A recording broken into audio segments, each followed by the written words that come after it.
in their veins. Mackey and Judd on Score North and ScoreNorth.com. Tell me one thing about the game today. Why did our kicker miss the game-winning kick wide right when they were in Arizona right there, and it was wider than kicking it right to Minnesota, which is probably 1,000 miles right there. Tell me why, Mackey, it was that wide right. I can tell you. With the game on the line, when the guy kicks 250-yard field goals to make the game interesting, and my brother right here said to me, look, all I got to do is this. All I got to do is, with 30 seconds left and the clock running, why don't you go up top like Joe Gibbs would when the Redskins were a dynasty and maybe take a shot and win the game when you have a terrible field goal kicking history in Minnesota Vikings NFL history? Tell me why. Can you just tell me why? Please tell me why. Wow, dude. That was Bob in Pennsylvania. The legendary Bob in Pennsylvania on Ventline yesterday. We're still sitting here after hopefully a good... Did you guys get a good night's sleep, or did you toss and turn thinking about Greg Joseph? Decent night's sleep. I slept great. I slept like a baby. I did too, because Ventline is therapy. Like, I usually, my routine after a devastating loss is, a good 90-plus minutes of Ventline, which people can go check out on the Purple Daily podcast feed, ScoreNorth.com, YouTube channel. And then I scroll through Twitter for like another 3 hours and just fight with people. And then I'm just too exhausted to wake up in the middle of the night, so I just crash for like 7 hours. That's my routine. Yeah, I was great once it got done. And you know what? I love Bob because Bob is again, like if you transplanted all East Coast fans to this state, yes. That's Bob. That's Bob. And he's so harsh that you feel cleansed. It's a Vikings juice cleanse. Mm-hmm. In this case, it's a Viking kicker cleanse. And it doesn't cost you $11 a bottle of juice. It's great. Yeah. Exactly right. But I mean, I felt cleansed. It was all gone. So if you're looking for a Vikings juice cleanse, I like the way Judd put it. Go check out Ventline from yesterday.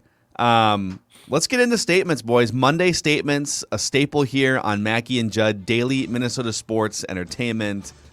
I think our guy Randy in Cottage Grove is going to join the show at some point. I don't sleep well. I'm going to guess he did not sleep well. Yeah, I guess we'll find out what his Monday is like. But who wants to start? Judd, you want to start us with some statements? Sure. Okay. I'll start with the low-hanging fruit, but it's necessary. I am sick of kickers. I'm sick of kicker problems. I'm sick of the fact that the Vikings can't solve this. I'm sick of the fact that while they are more than willing to spend on a lot of positions, that they seem to go to the bargain bin. Greg Joseph is on a 1-year, $750,000 contract and hadn't kicked competitively in a game, at least for a real field goal attempt, since 2018. Yeah. I'm sick of this repeating itself over Blair Walsh, Daniel Carlson, Dan Bailey. I'm just so tired. Yeah, I saw a note today from Ben Gessling, Star Tribune. He quote tweeted Mike Zimmer's quote yesterday, where a zen Mike Zimmer after the game, who was like, "Yeah, I just kind of come to know that kickers are going to miss kicks. It's part of the game." It's like Mike Zimmer is oddly zen, which we can get to in a second too. But the Vikings, I want to say during Mike Zimmer's career, I think was the time span, have the 7th worst field goal make percentage in the NFL, which is actually better than I thought. Honestly, I actually thought it was going to be worse, but the Vikings are at like 80%, and there's a couple other teams in like the mid to upper 70s. But, I mean, I don't understand how you can look so great with a 53-yard field goal or whatever it was against the Bengals last week. You can knock home, I think it was a 52-yarder, and then the extra point, which, by the way, people aren't talking enough about. The Vikings lost that game by 1, and that dude missed an extra point as well. We're focusing only on the field goal, which was his shot at redemption for the missed extra point, and he misses 2 kicks inside 40 yards. And I think, actually, I'll piggyback out, Judd. Here's my first statement, all right? we can dissect the defense didn't do this and the offense could have done this in the second half and Mike Zimmer, clock management, this. Sometimes NFL games just meander and weave their way for 3 hours to a 37-yard field goal that your kicker is supposed to make. Like, is it really that much to ask for Greg Joseph to just make a 37-yarder and make everything else for the previous 3 hours go away? It really shouldn't be that much to ask. No, it shouldn't be, but here's what I don't get. Why has Rick Spielman, the Vikings GM, for all these years insisted on tempting fate over and over and over again by going to we'll pick this guy off waivers now? And he tried with Carlson, but I'll still go back to Mike Zimmer and a rookie kicker do not mesh, right? What Childress did when he signed Ryan Longwell to end the Vikings kicking problems back in 2006 was the right move. Just end it. Pay the guy. Just pay the guy. Give him a really nice contract and say, you know what? For the most part, we no longer have to be concerned about this. I don't understand why the Vikings are always tempting fate by going on the cheap or trying to, trade for Kari Vedvik. Oh my God, our guy's struggling, so we're going to trade for Kari Vedvik, a 5th-round pick, which, by the way, we know to Spielman is gold. So I guess my question is, at what point in time wouldn't you have just said, you know what I'm going to do here? I don't like this because of the cap, but I'm going to sign a kicker to a very fair market contract because I don't want this to continue to be a problem for my team. And then I would say, I think the knee-jerk reaction from a lot of people, and maybe even Mike Zimmer deep down, even though he suppressed this reaction at the podium yesterday, is to say, "Oh, well, just get rid of him. Just now, you got to cut him. He missed an extra point, missed a field goal." I'm not going to do that. You guys have already played musical chairs with Daniel Carlson. You've played musical chairs with all these other guys, Dan Bailey. Yes. If you've identified Greg Joseph and you were confident all throughout the offseason and the preseason, and you were confident after week 1, then if they start to work out kickers, I will really go apoplectic. At least commit now and instill some confidence in the kicker that you brought on to be your kicker number 1. And it would just, if they do that, continue the cycle, right? It's a cycle. It's a bad relationship with kickers, and they continue down this path. So if they go out and, I don't know, they sign one now. We're going to bring a guy in who got cut in training camp, but we saw some film. It doesn't fix the problem. The only thing that would have fixed the problem is if they had presented a guy at some point in time with a 4-year contract, paid him pretty well, and said, fix the problem. But think about it, Phil. They've never, with this regime, they've never done that. They thought they did with Carlson, but he was a rookie, which you knew was going to be a problem for Mike. And I guess they started with Blair Walsh, who actually had been good and then went downhill. But it's just this vicious cycle of always so if they cut Joseph now, they're going to bring in another guy who's going to miss a key field goal. Mm-hmm. It's kind of amazing. I mean, we're probably overplaying it because there's other teams that clearly suffer from, kicker problems, but it's been 23 years. Gary Anderson missed that field goal in 1998, and I think it's pretty safe to say that for 23 years, with the exception of a few Ryan Longwell years in there where you felt pretty confident, like the peak Longwell years, you felt pretty good. But for most of 23 years, Vikings fans have felt anxiety and other terrible emotions when kickers line up for key field goals. Like if you're a Ravens fan, there's a chance Justin Tucker might miss. But you feel pretty damn good. When Matt Prater lines up for a field goal from 62 yards, that wasn't a game winner, but you're feeling that ball's going through, baby. Feel pretty good, man. A Vikings kicker lines up for a 37-yarder, and you're just like, oh my God, this is what's going to happen. Is it a botch snap, wide left, wide right? Yeah, turns out it was wide right. All right, Declan, statement. My first statement as it relates to the Vikings and all of Minnesota sports too, and my statement is very simple. It's existence is pain. Existence is pain watching what unfolded yesterday, and also it's just a microcosm of all of Minnesota sports things. So when you're watching that Vikings game and you first see him miss that extra point on the 3rd touchdown, you know that eventually you're going to pay the piper and that's going to come back to haunt you. So what happens over the course of the game? You battle back, you take haymakers, you go back and forth, you get a big stop on the 2-minute warning, you get the ball back, Kirk marches down the field, the offensive line holds up, and you're thinking, oh, this is it? And then you see the kicker run out, and to Mackey's point, you're still holding your breath because we're scarred for the last 20 years of Vikings kickers. I'm still scarred when the baseball team goes the postseason and they don't know what to do. I'm still scarred because the Wild can't find a center and they can't get their best player of all time under contract. I'm not that excited about the Timberwolves, even though they're trending in the right direction, because they've been a dumpster fire for the last 20 years. And Minnesota sports, what happened yesterday is a perfect example of existence being pain. Trying to watch this team, these teams, these four men's teams win a championship or rise up and do something in a clutch moment.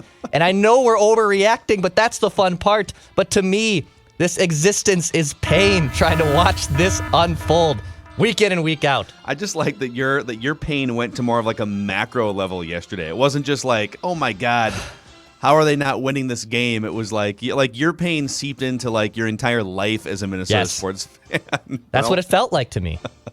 Each team has its problems, and that is. But on Ventline last night, when you have people legitimately not being smartasses saying, "How could they not just try and score a touchdown? They shouldn't. They should never let the kicker on the field." Like, that is a level of just absolute pain that most fan bases don't know. Like, I can't go to that point. Like, I can't either. But think about it. There are people. I think the Vikings should have done something more productive with the final 40 seconds than just let it all run down and say, I think we're good, right? I mean, that was Mike Zimmer not trusting his running backs to not fumble. It was a lack of trust, even though he was great on that final drive in Kirk Cousins. Zimmer was like 37 yards. All right, knowing the history of kicking under me as a coach and also historically, like, I'm good on 37 yards. I would have tried to move it inside a 30-yarder to make it even more of a chip shot. But there are a lot of people saying, like, no, you needed to go for a touchdown. I mean, that's a little far. When you get inside 40 yards, it's just about maneuvering, I think, and trying to get it to the right hash mark. I could see going for a touchdown and taking one shot and then trying to kick the field goal. But would you have trepidation about attempting a 37-yard field goal in the NFL? You got problems, dude. 37 yards. Like, I don't need to. Okay, if it was 23, I think he shanks it regardless. I mean, it was just that bad. All right, Judd, your second statement. Oh, Kirk Cousins should be pissed off of what we just talked about. Kirk Cousins yesterday did everything that Kirk Cousins is paid to do, and he did a very good job. And you know what?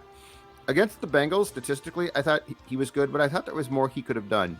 Yesterday, I'm pretty convinced he did everything that he could do.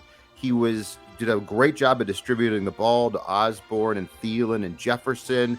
And that last drive, the second to last drive was, I thought the play calling was not good and it was downright ugly, but the last drive was very pretty and very productive. And we always talk about what Kirk makes as far as taking away from the salary cap and being a problem. But let's talk about what Kirk makes when the head coach looks at that contract and thinks, okay, this is my $30 million quarterback.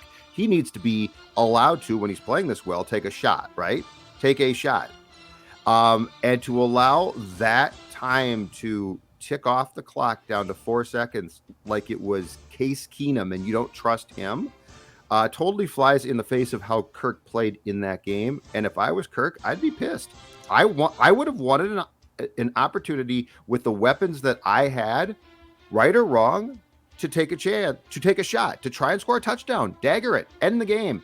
And not only did the Vikings not do that, but they did the opposite, which was 40 seconds left. Okay, what should we do? Let's allow almost all of it to come off the clock with the quarterback who had played a great game and was hot. Why?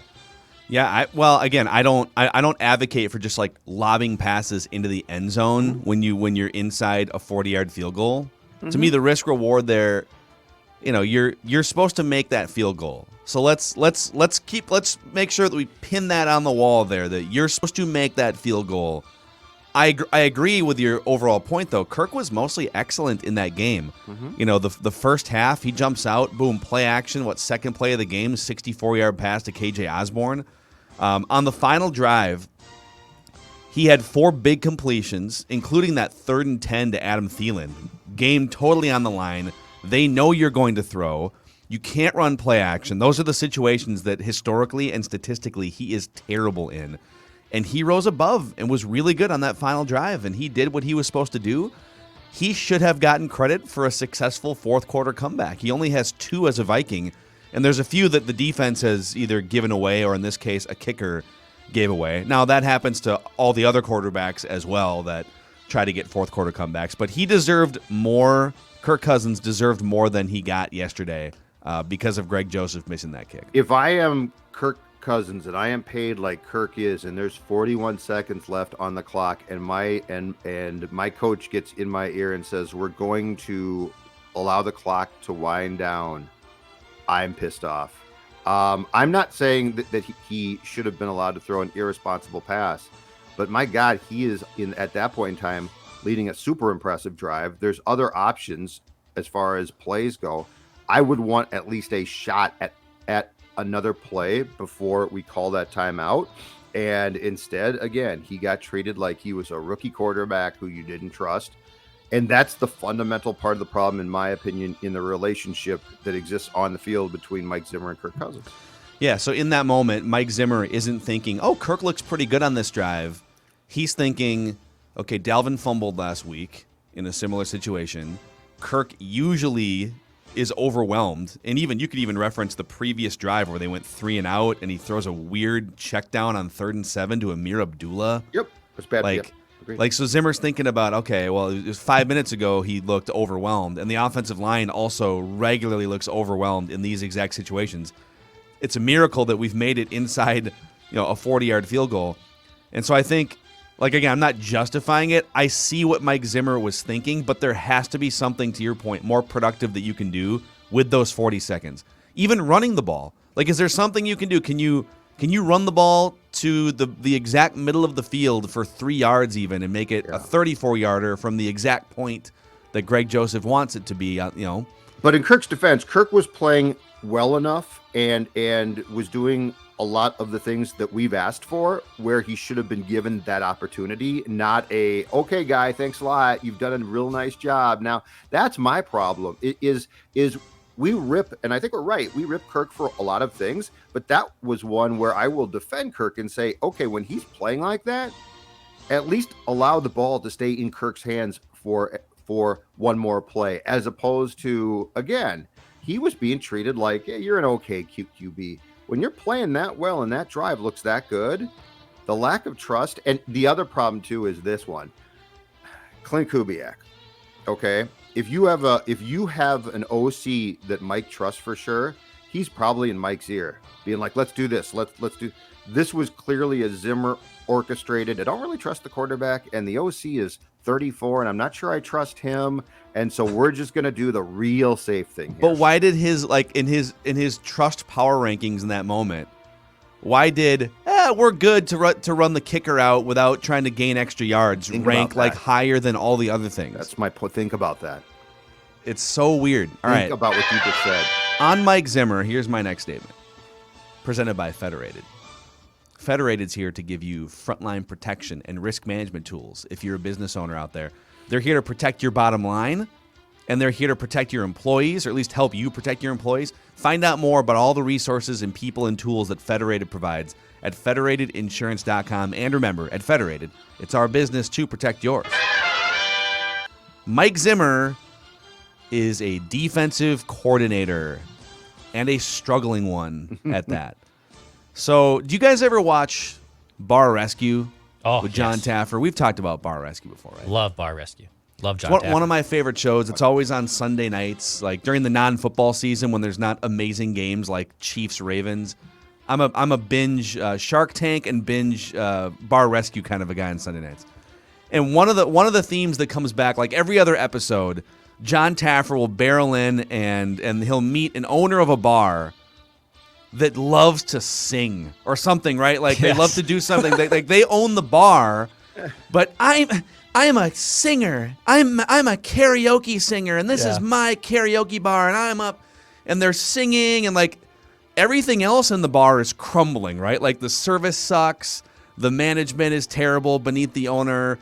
Customers are unhappy. There's mold in the kitchen, and there's all these things happening. But I'm a singer, and that's what I do. It's no, you're a business owner. You own the entire bar. And Mike Zimmer feels like, any number of bar owners on Bar Rescue that are like, I coach defense, and that's what I focus on. I have this head coaching job so that I can do whatever I want on defense. It's like, no, Mike, you are the head coach of a football team. You oversee offense. You oversee the quarterback and the relationship. You oversee late half game management, timeout and strategy management, game theory. You oversee all these things. And it's like he just wants to focus on defense, and that's going poorly. They've had one of the worst defenses in the NFL now for all 16 games last year and the first 2 games of this year. And so I just like, if John Taffer were to barrel in, if they had an NFL team rescue show on Paramount Network, he'd come in and he would tell Mike Zimmer, shut it the bleep down. We're going to have a come to Jesus meeting for the next 72 hours. You are the coach of a full football team, not just the defensive coordinator. And even that's going, you can't even sing, and you're trying to be the karaoke singer. Focus on running your business. Where the best part, the best part too about Bar Rescue is how they always start the episode as 5 years ago, business was good. Like, they opened up, and that's the same thing with 5 years ago. He had the #1 defense in the NFL, and then he got waxed in Philly, and everything has basically been crumbling over the last 32 weeks. It is hilarious when you put the parallels together. But seriously, where are the Wilfs? Where's Spielman? Where's somebody to say what, and not now, years ago. What are you doing exactly? Like, why aren't you more concerned about the team? But it's as if it's the weirdest thing now, because it's just been essentially 3 years. And I think Kirk crystallized it. I think because he and Kirk aren't close, I think it crystallized the fact that there is a disconnect between Mike and really the offense and special teams, where he just thought, well, Kirk can be put on autopilot and he'll just run. And then it's like, no, he really can't be. And then Mike's like, well, no, I'm ticked off about that. So I'm just amazed that nobody has had, or at least tried, it seems like, a come to Jesus with Mike about that. And then you got, what you're saying. This is apples to oranges, but on national TV last night, the camera zooms in on John Harbaugh in a key moment, and he's and like, was it a little bit for show? Yes, but John Harbaugh, Lamar, do you want to go for it? Right, and you could just tell, like, those guys are that's the relationship. It's Lamar, it's John Harbaugh, and guess what? John Harbaugh, I don't think, came from this like 20-year background in offensive coaching. He was a special teams guy, right? Special teams coordinator. But he understands relationships. Yep. Lamar Jackson comes in. They build the entire offense differently around him. That's the most important. And it's very obvious that those guys spend a ton of time together in those key moments. That's the most important thing. They changed their offense completely, rightfully so. And they didn't say, well, we don't do those things. They said, oh, this might work really, really well. Let's give it a go. Yeah. What are your strengths? How can we cater all of this to you? It's like Kirk Cousins came in fairness, as a mercenary, and they were like, okay, like that's great. Just let us know what your strengths are. We may or may not consider them. Oh, you're not mobile? Well, you're going to have to kind of figure it out, because we have a bunch of rotating parts on the offensive line. Although yesterday, Kirk Cousins was very mobile. Guy ran for like 35 yards, scrambled to his left, and threw a ball on the run for a touchdown. So Cordell Cousins, Kirk Vick, there's Kirk McNair. We can That's great. Do a lot of scrambling ones. My next statement is piggybacking off Mackey's point of Zimmer's defense. My statement is this defense is not going to be great. And we heard all offseason that they did everything they could to fix this defense. Dalvin Tomlinson gets plugged in. Michael Pierce comes back. You had to sew up some defensive back issues. And we all thought, all right, last year was a weird year. You had to play a lot of rookies, a lot of inexperienced guys. You didn't have Danielle Hunter either. You were the 30th, 28th defense last season. You should be able to return to top 10. I think at best this is going to be, again, an average defense. I think it was a poor assumption to just assume that you can go from 30th to top 10 overnight with 6 plug-and-play players on veterans who were on the wrong side of their careers, and the reasons that they were veterans and they were not garbage, but garage sale signings. Look, I think there's some great personnel on this defense. Danielle Hunter had an amazing day yesterday. He had a couple sacks. Eric Kendricks is one of the best linebackers in the league and was able to go, and Harrison Smith's a decent safety. But those are 3 guys. That's it. And this defense, to assume it can be just return and flip a switch and go to top 10 was a poor assumption. And I think at best, when you're giving up 61 points and 950 yards through the first 2 games, that ain't going to cut it. And I know Kyler Murray's awesome, too. He's a cheat code. He's literally Madden 99 rating, running around, throwing off the back foot 14 yards past the line of scrimmage. The dude's insane. But this defense returning to top 10 was a poor assumption, and it's not going to be great. Could I make a case? Everything you said is correct. Could I make a case that the defense actually stepped up in a few really key spots in that game yesterday? Like I think there's Sure. two ways to look at defense. There's your overall, from an overall standpoint, giving up 30 plus points and giving up 8 yards of play was a disaster, and I am not exonerating them. But you're going to have some games like that, and then the question is, okay, are there moments where you just need a stop or you just need a turnover? And the Vikings defense delivered on those things. They got the pick 6 when they needed it in the second half. They got a couple big stops, and they only allowed 10 points in the second half, as garbage as they were in the first half. Danielle Hunter gets that big sack on third down to turn it over on downs. And ultimately, they get the ball back to the Vikings offense after the Vikings flamed out on the initial what we thought was supposed to be game-winning drive. Boom, they force a 3-and-out. That might have been the Danielle Hunter sack I'm thinking about. So they were bad overall, but the defense also. This all goes back to Greg Joseph. It's like I think the conversation, if he makes that kick, Right. I think the discussion would be, boy, the defense was bad, but Cam Dantzler came in, looked okay. Danielle Hunter looked amazing, and they got the big turnover pick 6 when they needed it, and so maybe Nick Vigil can be a mainstay if Anthony Barr isn't healthy. And because Greg Joseph missed the kick, now the defense is just straight garbage. But to Dex's point, from the 10,000-foot view, the issue is this defense needs to be outstanding. Like, it needs to be outstanding a lot. And it's not close. Like we can't be. If the Vikings were an offensive machine, then I think we say, yeah, look, they rebounded in the second half, and Hunter was fantastic, and they made some big plays, and that's great. But this team is built around 4 quarters of really good, solid defense. Like, you need to be one of the best teams in the league at this. You remade this thing. Your head coach is all in. That's all he does for the most part. And so I would say that this is what we've seen, and it's not a complete shock, but it's definitely a disappointment, because we talked about this. This defense needs to be top 5. Like, it needs to be top 5. And if it's not, then what were you doing? Because you told us that you were going out and signing guys and doing this and doing that. And look, Dalvin Tomlinson, like it or not, was your marquee free agent addition. Like, that was we are going to Saks Fifth Avenue to sign a player. Dalvin Tomlinson, we're getting him off the shelf. Saks Fifth Football. Avenue. And Like but a I mean, barn Madness Heights. SACKS Fifth Yeah. Avenue. anyway, Do yeah. you even know the pun you just made? I think you're just like, you blacked out. That was a great pun. Oh, the Saks thing? No, I was actually going for a elite store. Elite, but yes, that's good. You went with like the perfect pun. Yeah, the store. Saks. Well, I mean, it's early, but I'm still on my game. You see, that's the difference. I'm on my game. The Vikings are off their game. That was a good pun. Yeah, it's a great pun. Now that you pointed out, thank you very much.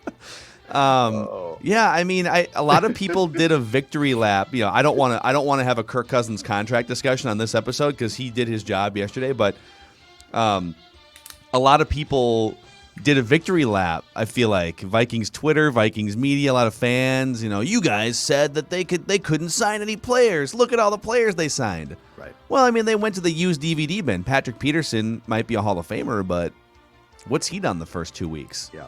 You know, Brashad Breeland's been a disaster the first 2 weeks. He can't. I don't think that he can play in this system. So he's more of a zone cornerback. Is that what people are saying? You probably got to get him as much help as possible, because he does not look, unless I'm wrong here and he's about to rebound, he does not look like he can play in what Mike wants, and Mike's not going to change what he wants. Yeah. I have a Gophers one. If I got one. Wants a little positive. I got one more Vikings one. Okay, let's take one more trip around the room. Declan. Yeah, I'm down. Dalvin. I was throwing it to Declan. Do you have a? Oh, I thought it for was Judd, statement? though. I think it's back to me. Oh, I'm sorry. Okay. Yeah, it's back to I'm Judd. sorry. Oh man, Sorry. nice No. job. Well, Judd just talked about Saks Fifth Avenue for a half And him hour. being on his game. Where's Mackey on his game this early? It's 7 a.m. in Seattle right It's now. even earlier Playing for off me. your Yeah. point. All right, here's my Vikings statement, and yes, I will preface this by saying this man, when he was healthy yesterday, had a marvelous game, but Dalvin Cook will never hold up to the workload the Vikings put upon him. He just won't. He's going to as he ages, the injuries he incurs are not going to decrease. They are going to increase. And as great as Cook was in the first half, he got banged up, and that's what happens when you ask an aging now, and for a running back, he's aging. When you ask an aging Dalvin Cook to basically be the workhorse for an entire game, and you're like, this game is going to rotate around this guy. Now, I'm not saying that it's a bad idea to use him on play action as a decoy at times, but when you give him the workload that they did, and he had 22 carries, and it would have been far more if he hadn't got hurt. It doesn't, unfortunately, it doesn't work to do what they want to do, which is basically say, we're going to run you into the ground. And I fear it's only going to get worse as he ages, that we're going to get more of the, twists an ankle, hurts a knee, just things like that. I think you just have to deal with it. I think he's in his prime. He's highly paid. This is the time to just run him into the ground. And if it, I don't think you can ease off. I don't think so. He had 24 touches in that game yesterday. Probably would have had even more if not for the ankle tweak, right? Let's say he was tracking for 30. Absolutely. I don't think you can go into games and be like, okay, let's cap it at 18 touches or 20 touches, because A, now you're shortchanging your offensive output, and B, you're not guaranteeing anything. Like if he steps foot on the field and has 15 touches, he could get hurt. So would I want him going Ricky Williams 1999 or whatever, that year where Ricky Williams carried the ball like 400 times and he just can't? No, but I'm riding him at this point. I've committed to this contract. He's one of the best running backs in the NFL, and I'm just gonna have to cross my fingers. I am going, and this is doable, very doable. Way more play action with Dalvin, where he doesn't actually carry the football and throwing it more. You have 3 wide receivers now. For the first time in a long time, you have 3, not 2, 3. Play action. It will freeze defenses. Dalvin is still feared. A healthy Dalvin is feared far more than a banged up one, right? So I actually think that there is a way to still use him for a lot of snaps and still get him a very fair workload. But if you go back through the play-by-play of that game yesterday, you can find many instances where throwing the ball would have made sense, and the Vikings still insist on trying to run the football. I'm just saying, let's balance things out here. Play action with Dalvin Cook, but let's also be cognizant of the fact that you now employ 3 wide receivers who are all threats, because KJ Osborne looks damn good. Yep. All right, Dex. I have like a final weekend observation of a ridiculous thing that I watched in my apartment unfold on Friday night. So I'm going to save it to the back end, because I know you have a Gopher statement that will probably tie better to Judd's workload statement with Dalvin Cook. Not really. I mean, it's just a Gopher Football positivity statement, but I will deliver it here real quick and then move out of the way. The Gophers, this is maybe this is a write that down prediction. I'll decide on Wednesday. The Gophers will be 8-1 heading into the Iowa game on November 13th. They went in, and now Colorado, listen, it wasn't Alabama, but Colorado's a good team that went toe-to-toe with Texas A&M, I believe, the week before. They go on the road and beat that team 30-0 and allow like 50 offensive yards to Colorado. I mean, that was and the Gophers probably left points on the board. That was a thrashing. And now their next opponents are Bowling Green at home. Just win that game. I don't care if it's ugly. That's going to be just win it. At Purdue, okay, Purdue went toe-to-toe with Notre Dame, played pretty well. Nebraska, not a total gimme game. Maryland, but these are all games like Bowling Green, Purdue, Nebraska, Maryland, Northwestern looks bad, Illinois, and then you get Iowa, Indiana, Wisconsin. Iowa's 5th in the country right now. So I am sensing a little momentum, maybe even a college game day, ESPN college game day on November 13th. If Iowa can hold serve too. Oh boy. Oh, you had to take a shot at the Hawkeyes.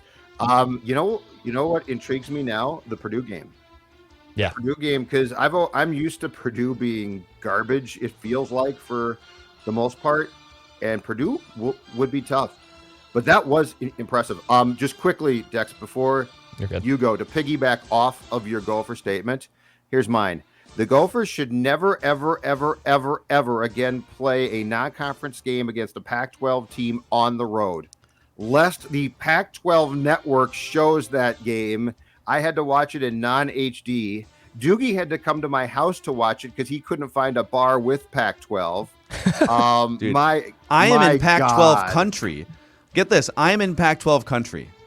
I went to a Gopher in Minnesota themed bar, and they didn't get Pac-12 network. Does anyone in the country get Pac-12 network besides Judd on standard definition? On standard definition. I'm told It's Charter ridiculous. actually has HD, but anyway, this was just don't ever Why play can't they a just Pac-12 show the team. game on Big Ten network too? Like, why can't they just have the game on two Because different they're showing networks? a different game because they're showing something else. I'm a little jealous. Judd invited someone else into his house to watch the game. Actually, you know what? Full disclosure, full story. I didn't invite him. He just showed up. So we were gonna meet at a sports bar to watch it, because Dukes in Dukes fashion, God bless him, had called the bar the night before. Do you get Pac-12 network? They're like, oh yeah, absolutely. He gets there. Nah, we don't get it. He found another bar. Same thing. Drove there. They're like, oh, sorry, I guess we don't. So he finally calls me up and he just says, what's your address? I'm coming over. Veteran Judd play. just Judd hiding all the empty Surly cans, just I had pushing to him under clean the up couch. I had to clean up the living room. God, amazing. All right, wrap us up here. All right, Declan, last final statement from a very chill and relaxed Friday evening in my apartment in Minneapolis. My statement is: if you're going to go through a breakup, don't ask for your stuff from a 2-story balcony. So, and by the way, this has nothing to do with me. I want to make that very clear before I'm not gonna bury that lead there. On Friday night, just a relaxed night, I was dog sitting. I had my buddy Tito with me, a great corgi, just him and I hanging out, watching Star Wars. Very active Friday night for Declan in the North Loop. And all of a sudden, I have my window open, and I hear this guy just like yelling and like, "Hey, give me my stuff! Hey, give me my stuff! I want my shirt, my hat, my cologne." Oh my God. My shirt, my hat, my cologne. Those 3 very specific things. The cologne? The cologne. What is this, So- a curb? Who even wears cologne anymore? Where's my cologne? I I want wear my cologne. cologne. But it was hilarious because he was on the phone with her at first. And then he clearly went to the balcony, which is like right next to my window. And now me and the dog are watching this unfold because we are now just super enthralled. Eventually, after like pleading, she does give him the stuff, but when she gives the cologne's obviously in a glass bottle. So when she throws it from a 2-story balcony, shatters everywhere. Did she throw it at him, or did she kind of lob it down? She kind of lobbed it, and I think Butters McGruff maybe even dropped the bottle. But yeah, Troy Williamson down there. That was really dude, tough. if you're gonna do the breakup, you can't be asking your stuff for the 2-story balcony. You're setting yourself up for like a music video disaster. Like you can't be doing that, man. You're gonna have to eat that hat, shirt, and cologne, fella. Like I'm sorry. Like if you can get 2 out of the 3 things in a breakup, good for you. You can't. But, yeah. If sometimes listen. There's been some hooded sweatshirts that are just left behind. Sometimes you gotta leave a man behind. Yes. I'm confused though. So he obviously didn't live there. Like, No. why was the cologne there? Like I could see the hat and shirt, right? Because like, when he wakes up in the morning, he's probably had a toothbrush, But that's what I was some gonna say. toothpaste. He didn't. He me probably my- had some body wash, but he Give me he my decided. damn crest too. I want my crest. Yeah. Give me my the mouthwash. cologne. The cologne's more valuable than the toothpaste. I get it. I can see his logic. Let's there. talk about I get it. cologne. I'm with Phil. Who wears cologne these days? I wear Weird. cologne. You're trying too hard. Do you really wear cologne? You do have to be very generous with how you spray it. There's a bunch of weirdos that like bathe and douse in it. You just need a tiny little bit. Like a 3-ounce bottle of cologne will literally last me like a year and a half. Like Okay. you have to be very delicate with you it. wear cologne. When do you wear cologne? I mean, usually I wear it almost every day. I feel like you don't need to. Has anyone ever commented to you like, "Oh boy, Yeah. like I really Yes. like your cologne"? Yes. I did a persuasive speech in college of the one of the few things you can control is how you smell when you want to. When you want you that can right. get out of the shower. Wait, you can spray your you're saying deodorant that, cologne. like, everything in life is random except how you smell. You have control over how you smell. You have control over it with your deodorant, with your upkeep, and with everything. You do have control over that. I think it's okay to wear cologne. I don't think it's that bad. But you wear cologne to work. That surprises me. Like I could see I like going to to the smell bars with a little bit on. I like to smell good. Okay. I think I we don't need got a a lot else working out here. We need a but- Judd cologne challenge. 30 days. Yeah. I've cologne got every some. day. I've got some that I wear to very special events, and to Dex's point about use, Dawn will spritz it on me because I don't know. Because like if you do it too much, Yeah, it's Yeah, overbearing right, and it's disgusting. Even in just doing that example, you literally hit the trigger 3 times. That's right? too many. Exactly. That's what I'm You saying. need, But I mean, that's you need my one, thing. spray it in the air, walk through it. That's all you need. Oh, really? It's a spray. That's what in the I do. air, walk And I through haven't done it Okay, in I just 14 years. But That's yeah. exactly what I do. Yeah. There's nothing worse than Poop. the grade school than in the Oh. 70s in grade school. I wore it a couple times because you think Some it's going to be Stetson. cool, and you and of course I'm sure I bathed in it, so I completely reeked of cologne, which is just a grotesque smell. Oof. Well, Well, those are your Monday statements on football, kickers, cologne, life, the Gophers. I don't know what more you want here on Mackey and Judd.